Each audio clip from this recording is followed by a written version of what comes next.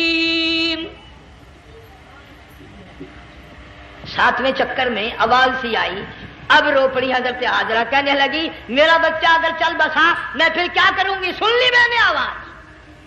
آپ کی کیا دیکھتی ہے؟ اسماعیل علیہ السلام کی نرم و نازک ایڑیاں جس زمین پہ رگڑی گئی تھی وہاں سے چشمہ جاری کر دیا۔ حضرت حاجرہ نے پی لیا، بھوک بھی ختم ہو گئی، پیاس بھی ختم ہو گئی، بچے کو بھی پلایا۔ اللہ تعالیٰ نے خانہ کعبہ کی بنیاد ڈال دی، ایسے گھر کی بنیاد ڈالی۔ حضور صلی اللہ علیہ وسلم فرماتے ہیں 500 سال کی عبادت ایک طرف اور بیت اللہ پہ ایک نگاہ یوں ڈالنا ایک طرف۔ 500 سال کی عبادت کا وہ ثواب نہیں جو ایک نظر خانہ کعبہ پہ ڈالنے کا ثواب ہے۔ اور اللہ پاک یوں فرماتے ہیں کہ جو آنے والا حجر اسود کو بوسہ دیتا ہے، اللہ پاک یوں فرماتے ہیں میں سمجھتا ہوں میرا سجا ہاتھ پکڑ کر میرے بندے نے چوم لیا۔ جو غلاف کعبہ کو پکڑ کر مانگتا ہے، اللہ فرماتے ہیں میں یہ سمجھتا ہوں میرا دامن پکڑ کے مانگ لیا۔ جو مقام ملتزم پہ لپٹ کے مانگتا ہے، اللہ فرماتے ہیں میں سمجھتا ہوں میری چوکھٹ پہ پڑھ کے مانگ لیا۔ اور فرمایا لوگوں یہ جو آنے والے آئے ہیں یہ رشتہ داروں کے مہمان نہیں، عزیزوں کے مہمان نہیں، دوستوں کے مہمان نہیں، میں خدا میزبان ہوں، یہ میرے مہمان ہیں۔ آج ان کی دعاؤں پہ آمین کہو، فرشتوں کو حکم ہوتا ہے ان سے مصافحہ کرو۔ مگر اللہ تعالیٰ سب کو توفیق دے کہ حج مکمل کر کے آئیں اور سب کا حج قبول فرمائے۔ میرے علاقے میں کئی سالوں کی بات ہے پرانی، جب کوئی حاجی تھا، ایک آدمی حج کر کے آیا، میں دوپہر کو اس کو ملنے گیا تو زور کی نماز کا وقت آیا، میں اٹھ کے چلا گیا نماز پڑھنے۔ پھر عصر کی نماز کا وقت آیا، میں اٹھا اور نماز پڑھ کے آ گیا۔ میں نے اس حاجی کے لڑکے سے پوچھا، میں نے کہا حاجی صاحب نے نماز یہیں پڑھی؟ تو کہنے لگا جی ابھی شروع نہیں کی، سفر کے تھکے ہوئے ہیں نا، 2-4 دن کے بعد شروع کریں گے۔ شکر ہے پہلے لوگ جھوٹ نہیں بولا کرتے تھے، ہاں آج کل کا ہوتا نا تو وہ کہہ دیتا حاجی یہ تو کئی وقت کی کتھی پڑھ کر بیٹھے ہیں۔ تو پھر مولوی تھا نا، میں بیٹھ گیا حاجی کے پاس، باتوں میں اس کو لے آیا، یہی میں نے کہا حاجی صاحب نماز نہیں پڑھی؟ کہنے لگا آپ ہی لوگوں سے سنا ہے کہ بیت اللہ میں جو ایک نماز پڑھے 1,00,000 کا ثواب ملتا ہے، مسجد نبی میں جو ایک نماز پڑھے 50,000 کا ثواب ملتا ہے، 4 مہینے پڑھ کے آیا، وہ حساب لگا لو۔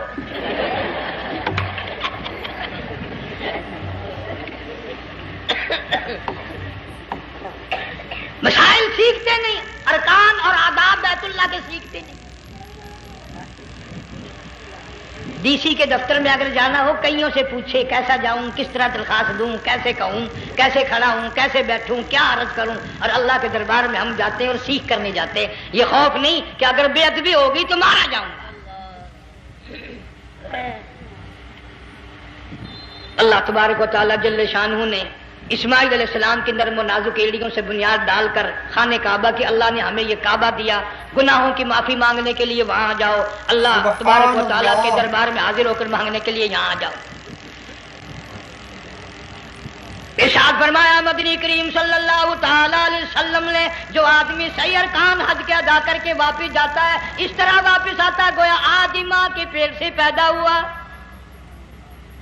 پہلے لوگ یوں ہی حج کیا کرتے تھے، یوں ہی قربانیاں کرتے تھے، اب تو ہر چیز کی لوگ آسانی تلاش کرتے ہیں۔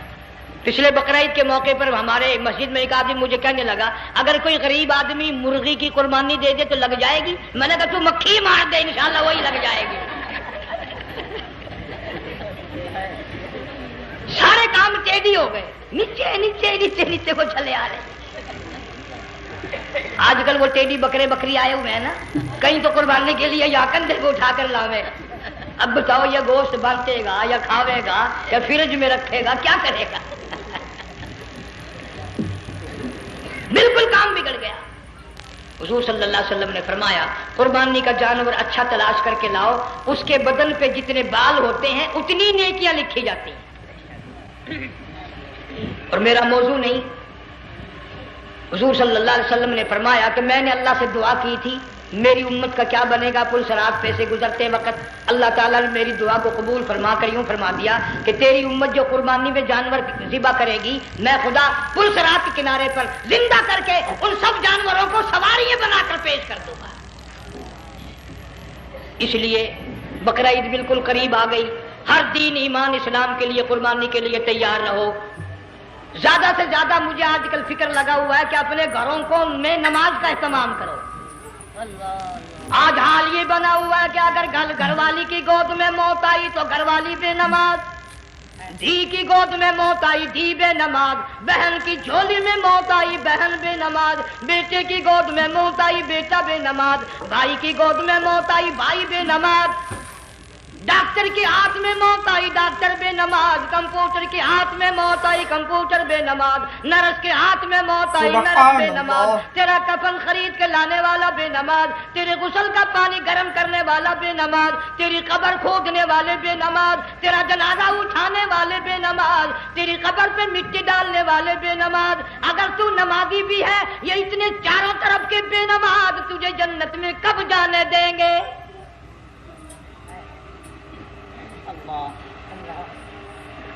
اس بچی کا فکر کیوں نہیں کرتا؟ کلاس میں فیل ہو جائے تجھے دکھ لگتا ہے میری بچی فیل ہو گئی، ساری عمر نماز نہ پڑھے تجھے کبھی درد نہیں ہوا کہ جہنم کے انگاروں میں جلے گی؟ بیوی ایک دن تیرا کہنا نہ مانے آگ لگ جاتی ہے، ساری عمر نماز نہ پڑھے بے ایمان تجھے کبھی آگ نہیں لگی۔ اس گھر سے تیرا جنازہ نکلے گا، اس گھر سے تیری میت اٹھے گی جس گھر میں تو نے سارے بے نماز پیدا کر رکھے ہیں، سارے بے نماز اکٹھے کر رکھے ہیں، کس طرح ایمان کلمہ ساتھ لے کر جائے گا؟ اس لیے اپنے ماحول میں اپنے گھر میں بچیوں کو بہنوں کو پیار سے محبت سے بڑے عقیدت سے ان کو نمازی بنا، تاکہ مرنے کے بعد جب تیرا جو بیٹی بہن منہ دیکھنے آئے تو نمازی تو تیرا منہ دیکھنے آئے، تیرا منہ دیکھنے بھی سارے بے نمازی آئے، تجھے کیا فائدہ ہوگا؟ اللہ سبحانہ و تعالی ہم سب کو ہمارے گھر کے ماحول کو نمازی بنائے۔ مفتی صاحب اس دنیا فانی سے رخصت ہو گئے، تشریف لے گئے، جان سارا بے وارثہ ہو گیا۔ مفتی صاحب ہی کا مدرسہ ہے، یہ مفتی صاحب ہی کے بچے ہیں، ان بچوں کی سرپرستی کرو، ان کا اکرام کرو، ان کی عزت کرو، جامعہ حلیمیہ کی خدمت کرو۔ بقرہ عید کا موقع آ رہا ہے، وہ تو نہ جانے کس کس طریقے سے اپنا کام چلاتے تھے، ہزاروں لوگوں سے ان کے تعلقات تھے، یہ بچے ہیں، نیا کام ہے۔ اللہ سبحانہ و تعالی ہر خدمت گزار کو دو جہان میں سرخ روئی عطا فرمائے۔ بڑی اچھی اچھی کیسٹیں آپ کو یہاں سامنے سے ملیں گی اپنے گھر کا ماحول بنانے کے لیے۔ پیغمبر کی دعا سے پہلے نہ اٹھا کرو بھائی، ہائے ہائے، کوئی دنیا کا دین کا جس کو کوئی اللہ سے حاجت ہو بیٹھ جائے ایک منٹ کے لیے، درود شریف پڑھ کے دعا مانگو، اللہم صلی وسلم وبارک علی سیدنا و مولانا محمد وعلی آل سیدنا و مولانا محمد مبارک وسلم۔ یا اللہ قبلہ مفتی صاحب رحمہ اللہ کی قبر کو جنت کا باغ بنا، اللہ تعالیٰ ان کے گھر والوں کو صبر جمیل کی توفیق عطا فرما، اللہ پاک ان کی آل اولاد کو مفتی صاحب کا جانشین صحیح معنوں میں جانشین بنا، اس مدرسے کو آباد فرما، اللہ تعالیٰ سارے جنگ کی سرپرستی فرما، سارے شہر کو آباد فرما، ہر شر سے ہر فتنے سے سب کی حفاظت فرما۔ یا اللہ ہم سب کو سچا مسلمان پکا دیندار بنا، ہمیں اور ہماری اولاد کو نیک اور نمازی بنا۔ یا اللہ ہمارے گھروں کو نماز اور قرآن سے آباد فرما، کلمے اور ایمان والی موت عطا فرما۔ صوفی مولانا محمد یار صاحب رحمہ اللہ کی قبر کو جنت کا باغ بنا۔ یا اللہ تمام مسلمانوں کی بخشش فرما، ساری امت کی مغفرت فرما، ساری مخلوق پہ کرم اور فضل فرما۔ یا اللہ سارے پاکستان کی حفاظت فرما، پاکستان کے داخلی خارجی دشمنوں کو ذلیل و خوار کر دے۔ یا اللہ ہم سب کو یقین ایمان اپنے اندر پیدا کرنے کی توفیق عطا فرما، ظالم کے ظلم سے بچا، شریر کی شرارت سے بچا، مولا حاسدوں کے حسد سے بچا، فتنہ پردازوں سے ہم سب کی حفاظت فرما، بے اولاد کو اولاد عطا فرما، جن کے پاس بچیاں ہیں اللہ تعالیٰ نرینہ اولاد عطا فرما۔ اور میں تو کافی دنوں کے بعد آیا ہوں، پرانے دوستوں میں سے تھے قاری غلام محمد صاحب، سب کا رحمت اللہ علیہ، اللہ تعالیٰ ان کی قبر کو جنت کا باغ بنا، سب کو جوار رحمت میں جگہ عطا فرما۔ ہمارے بڑے بزرگ قبلہ درخواستی صاحب مدذلو یا اور جتنے بھی بیمار ہیں اللہ پاک سے صحت کاملہ عطا فرما۔ مجھے بھی پیر غلام حبیب صاحب اللہ تعالیٰ ان کو بھی صحت کاملہ عطا فرما، اور میں گناہ گار بھی اب تو سارا سال گزر گیا، اکثر بیماری رہتا ہوں، اللہ تعالیٰ صحت کاملہ عطا فرما، موت آئے تو کلمے اور ایمان والی موت عطا فرما۔ یا اللہ دو جہان۔ تو دوستو اگر آپ کو یہ ویڈیو پسند آئی ہے تو لائک کریں، شیئر کریں، کمنٹ کریں اور ہمارے اس یوٹیوب چینل کو سبسکرائب کرنا نہ بھولیں.